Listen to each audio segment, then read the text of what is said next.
This week on ATV News, Megabytes Cafe shut down, the School of Communication hosts Script DC Filmmakers Weekend, and the School of International Service is producing a new podcast. I'm Alexandra Sherritt.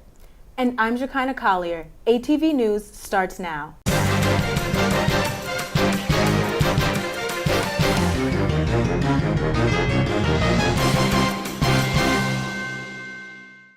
The fourth annual Cook with AU Library Contest is open for entries now until November 30th.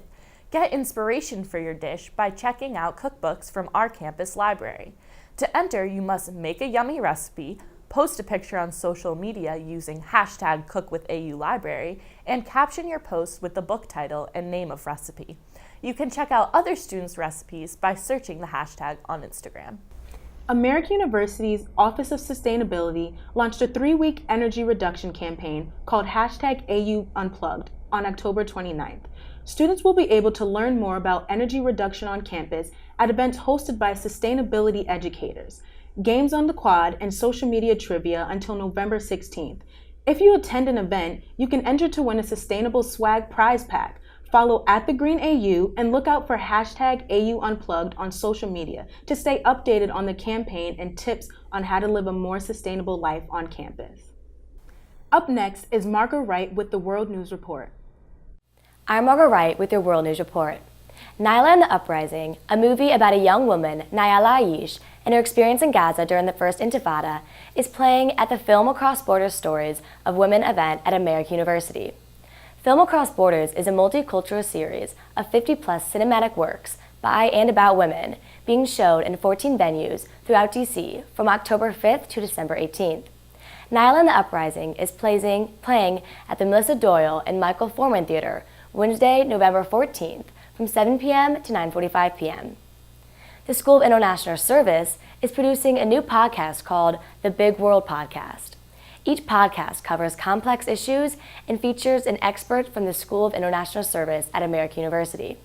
So far, they have 4 episodes on topics from carbon sinks to America's tortured relationship with terrorism. The podcast is available on SoundCloud and Apple Podcasts. The School of International Service is hosting a webinar with U.S. Special Envoy and former Senator Russ Feingold. SIS professor Jordan Tama will ask Feingold questions about how the midterm elections could affect foreign policy in 2019. The webinar is on Monday, November 5th. I'm Margaret Wright, and that was your World News Report. I'm Yasmin Dagani with your Business Report.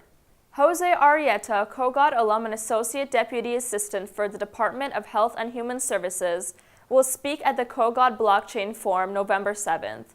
Arrieta will discuss the importance of blockchain technology. With his experience using innovative artificial intelligence and blockchain technology, Arrieta will discuss the importance of implementing this technology to decrease costs and increase efficiency. His technology uses algorithms to organize data from 5 different systems into one ledger that can be shared across the Department of Health and Human Services. Kogod will host a Pathways to Gender Equality Forum November 2nd and 3rd. The event will feature Dr. Janet Yellen, an economist who formerly worked at the Federal Reserve System. Dr. Yellen will speak about marginalized groups in the workforce and the biggest economic problems that lead to gender discrimination. With this week's Business Report, I'm Yasmin Dagani.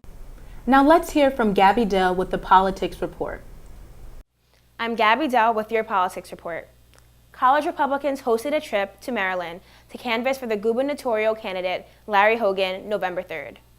College Republicans will also host a midterm election viewing party in Mary Graydon Center in the Weisler Theater, November 6th from 6:30 p.m. to 11 p.m. College Democrats hosted a week of phone banking in preparation for the midterm election. The organization phone banked for Arizona congressional candidate Tom O'Halloran, October 31st, for Georgia gubernatorial candidate Stacey Abrams, November 1st, and for Pennsylvania congressional candidate Jess King, November 2nd. For members of AU's community interested in a nonpartisan perspective, the School of Public Affairs will be hosting an election watch party in the Kerwin Hall lobby from 8 p.m. to 11 p.m. on election night. That was your Politics Report. I'm Gabby Dell. The university shut down Megabytes Cafe until at least November 10th after widely circulated videos showed a large rat in the restaurant. Posted over multiple days last week on a popular AU Facebook group, the video showed a rat crawling onto tables and into boxes of food supplies while Megabytes was closed at night. Owner Tom Guerra told the Eagle that he is not surprised to see the videos, adding that he previously asked the university to address the rodent problem over the summer, but the university instead offered to make repairs in September. Grace Rogers is up next with this week's Lifestyle Report. I'm Grace Rogers with your Lifestyle Report.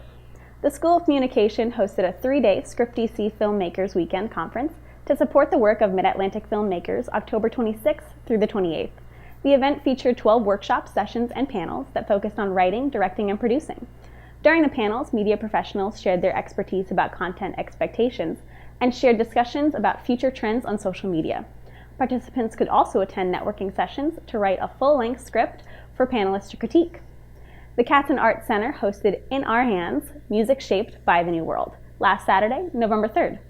American University Chamber singers performed a collection of choral music from across the Americas in preparation for their spring European tour. The concert presented the work of all AU Chamber singers and concluded with Pulitzer Prize winner Carolyn Shaw's piece, To the Hands. American University's Arts and the AU Dance Program is hosting its annual Choreo Lab performance November 9th through Saturday, November 10th. 6 talented choreographers will showcase their creative works that they have worked on the entire semester. The performance will conclude with a post-show discussion with choreographers and cast. With this week's Lifestyle Report, I'm Grace Rogers. The K Spiritual Life Center will host a remembrance vigil for Veterans Day on the Quad Thursday, November 8th. This includes a memorial display commemorating all U.S. servicemen and women who have lost their lives in the wars in Afghanistan and Iraq. The Quad is open all day to remember and give thanks. Let's turn to Olivia Tenari with our sports report. This is Olivia Tenari with your sports report. AU's men's and women's cross-country teams both placed 6th in the Patriot League Championship this past Saturday. In the lead, senior Matthew Rainey finished 1st on the men's side and senior Adriana Hooks on the women's. AU's women's soccer team closed out the season in a scoreless tie at Army West Point, while the men's team tied Lafayette 1-1. Women's volleyball beat out Colgate with a score of 3-0 on Friday, November 2nd. This adds to their 13-0 undefeated streak in the Patriot League this season. The American University field hockey team closed out its regular season at Jacobs Complex this past Sunday with a 4-1 loss to reigning NCAA champion UConn. Despite this loss, the Eagles will be playing in the Patriot League tournament this upcoming weekend. With this week's sports report, I'm Olivia Tenari. Well, that's the latest from ATV News. I'm Alexandra Sherritt. And I'm Shekinah Collier. Please like us on Facebook and follow us on Instagram. See you next week.